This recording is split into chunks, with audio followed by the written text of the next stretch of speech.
In front of me is Samsung Galaxy F05 and today I would like to show you how you can use one-handed mode. Begin by opening Settings and scrolling to tap on Advanced Features.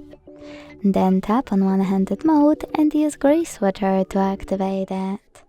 Now pick one of those options to reduce display size with, and follow instructions under the chosen one. Now to change placement of your screen, click on this icon on the right or on the left, hold this line at the top and drag it, or to scale it, hold one of its corners and drag it as well.